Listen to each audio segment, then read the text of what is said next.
Hello tout le monde et welcome back sur ma chaîne. Bon les gars, ça y est, on se retrouve pour une nouvelle vidéo mode. Enfin, je sais, ça fait assez longtemps que j'en ai pas fait, je trouvais plus d'inspiration. Voilà la raison, et je trouvais pas de sujet qui m'intéresse au point d'en faire une vidéo. Mais ça y est, j'ai trouvé un sujet qui m'a vraiment passionnée dans mes recherches, donc j'espère que vous aimerez vous aussi. Donc aujourd'hui, on va parler des esthétiques TikTok qui ont émergé en même temps que la plateforme, notamment pendant le confinement. Ils sont devenus très populaires chez les adolescents, mais pas que. Il y en a vraiment pour tous les goûts, tous les styles. Donc on va analyser tout ça. Quelles sont les caractéristiques de ces trends, pourquoi elles sont apparues, parfois quelles sont les problématiques qu'elles posent, et voilà. Donc c'est parti pour l'analyse. Le tout premier esthétisme dont on va parler, c'est le cottagecore. En gros, c'est un esthétisme qui promeut un mode de vie rural idéalisé. Ça met en avant les meilleures raisons de vivre dans une cabane au milieu de la forêt. Le cottagecore met en avant une vie simple, une vie faite de petites choses comme la cuisine, le fait de tenir un jardin, vivre dans un environnement sain, loin des technologies, etc. Du coup, comment est née cette esthétique? C'est né il y a quelques années déjà, mais ça a été propulsé par le confinement. Parce que pendant le confinement,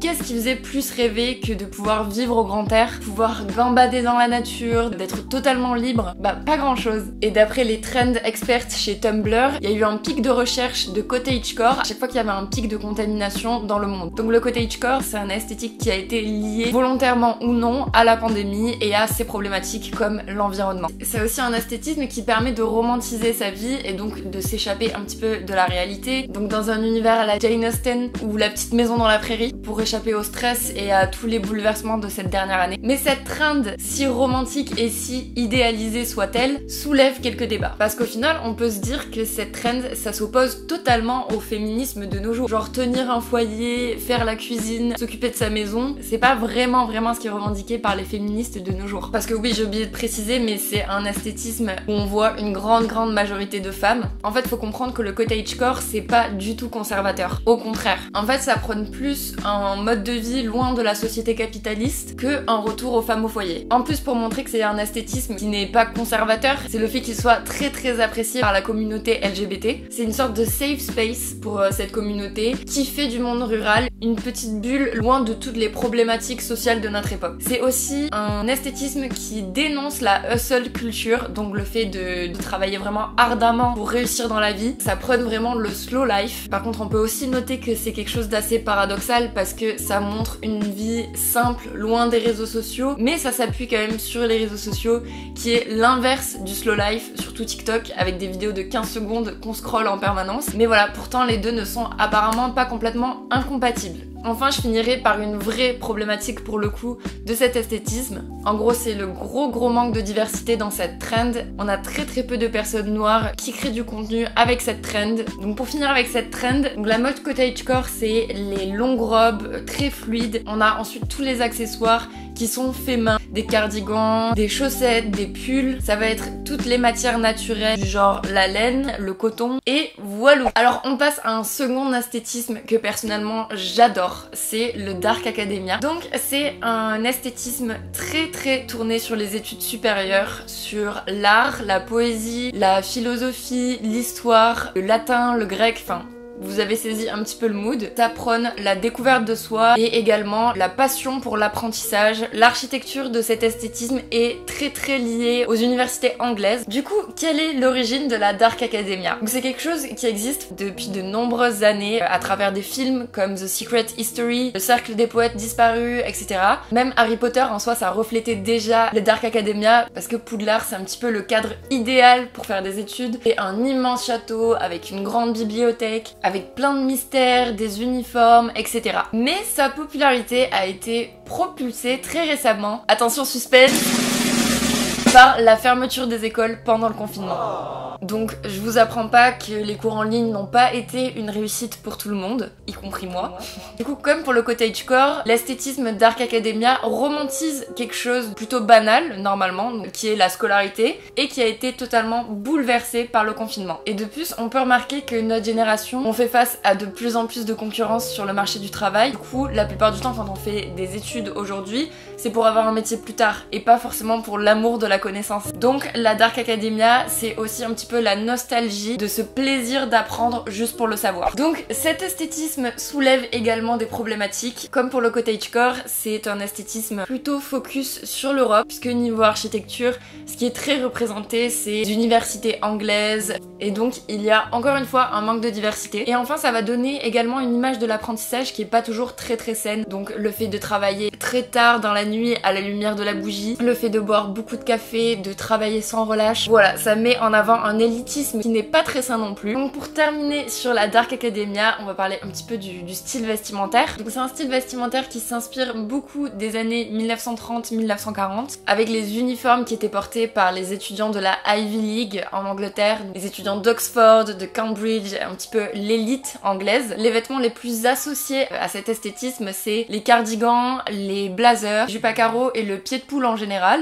Et la palette de couleurs, c'est essentiellement du noir, du beige, du marron et du gris. Ensuite, on passe à un autre esthétisme que j'aime beaucoup, c'est l'esthétisme des pirates. Donc là, on est plus sur de l'esthétisme pur et dur, plutôt qu'un lifestyle. Parce que bon, on n'allait pas imaginer que ça promeut le pillage et les combats. Non, là on est plus vraiment dans le style vestimentaire pour le coup. Plutôt les grands thèmes autour de la piraterie comme la mer, la navigation, les trésors, plutôt que la piraterie en elle-même. C'est plus la création d'une image autour des communautés LGBT. Parce que oui, le nom de la trend de base, c'est Birat, donc pirates bisexuels. Alors pourquoi cette communauté s'est intéressée à l'esthétisme des pirates? Pour beaucoup, les pirates représentent la liberté. En gros, t'es rattaché à rien, tu vas où le vent te mène, tu échappes aux normes de la société. C'est quelque chose d'ailleurs que notre génération a pu intérioriser assez jeune dans la saga Pirates des Caraïbes, où Elizabeth Swann échappe au fait de se marier avec un homme qu'elle n'aime pas en devenant pirate elle aussi. Même s'il n'y avait pas énormément de femmes pirates, parce que je rappelle que d'ailleurs avoir une femme sur un bateau pirate portait malheur. Il y a quand même eu des femmes pirates très célèbres comme Anne Dieu-le-Veut ou Ching Chi. La bisexualité, c'est une identité qui est encore très stigmatisée. On dit souvent de la bisexualité que c'est juste une phase, que c'est une expérience et que ça durera pas. Or, créer du contenu comme ça sur TikTok, c'est un petit peu un moyen d'assumer sa sexualité. Donc je vais pas m'éterniser sur la mode de cet esthétisme parce que j'ai fait une vidéo sur la mode des pirates justement et je vous invite à aller la voir si vous voulez en savoir plus. Mais en gros, on retrouve la mode des corsets, des blouses très amples avec les manches bouffantes, les vestes en cuir marron, les ceintures à grosses boucles, les gros bijoux assez voyants et enfin les couleurs naturelles. Donc voilà pour les pirates. Ensuite on va parler des e-boys et des e-girls, enfin surtout des e-girls d'ailleurs. Donc c'est un esthétisme cette fois qui s'ancre beaucoup plus dans la réalité et dans le contemporain. En gros c'est un mélange d'animé, de jeux vidéo, de cosplay et de la mode du début des années 2000. Cette fois cette trend est caractéristique d'une génération ultra connectée. D'ailleurs c'est le diminutif de Electronic Boy ou Electronic Girl. Ce sont des adolescents qui passent énormément de temps dans leur chambre, se créent une sorte de réalité virtuelle parallèle. Faut savoir que le terme e-girl de base c'était un terme très péjoratif puisque ça désignait toutes les filles qui jouaient en ligne et qu'on accusait d'utiliser leur sexualité pour attirer des viewers. Dans la communauté des gamers, il y a eu une grosse injustice par rapport à ça, par rapport au fait d'être une femme et de jouer aux jeux vidéo. Et d'ailleurs, aujourd'hui, du coup, les e-girls sont caractérisées par le fait de faire des activités qui sont plutôt réservées aux garçons de base, comme le skateboard ou les jeux vidéo.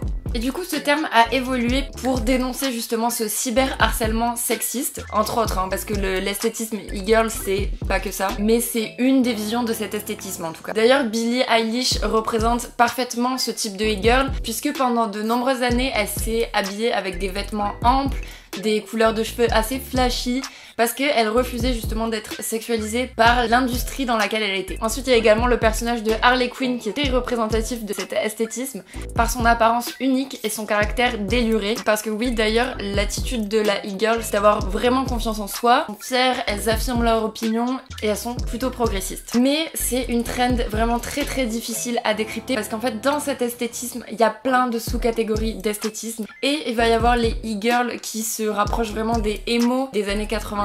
Et de notre côté, on a une autre catégorie de e-girl qui est vraiment hyper sexualisée. Et d'ailleurs, ça pose plutôt problème parce que les gens qui sont adeptes de cet esthétisme, ce sont en général les adolescents qui sont encore mineurs. Et on voit énormément d'adolescents sexualisés avec cette trend sur TikTok. Du coup, on peut pas vraiment affirmer que cet esthétisme soit né comme une réponse au cyberharcèlement parce qu'il est tellement vaste que c'est assez compliqué de comprendre les raisons de chacun d'adhérer à cette trend. D'ailleurs, il y a un esthétisme cousin aux e-girls, c'est les soft girls, qui sont un petit peu le double angélique des e-girls, qui sont vues comme étant plus douces, plus naïves, plus kawaii, avec des couleurs très pastel, très enfantines. Et pour finir sur le style vestimentaire des e-girls, donc encore une fois, c'est assez compliqué parce que c'est tellement vaste, mais en gros, la e-girl a souvent les cheveux colorés, elle se fait souvent des gros traits d'eyeliner, elle porte beaucoup de blush, beaucoup de bijoux, et voilà, au niveau vestimentaire, ça peut vraiment varier. Ensuite, on continue avec l'esthétisme Y2K, donc littéralement, c'est l'année 2000, même si cet esthétisme s'inspire de 1998 à 2001 à peu près, donc la période qui a accueilli le passage à l'an 2000, et tout l'imaginaire qu'il y avait autour de ça. Donc pour ceux qui savent pas, avant 2000, il y avait une croyance comme quoi il y aurait un énorme bug informatique au passage de l'an 2000 parce qu'il y avait un problème dans la programmation des ordinateurs au niveau des dates. Ça a vraiment suscité de grandes inquiétudes au niveau mondial.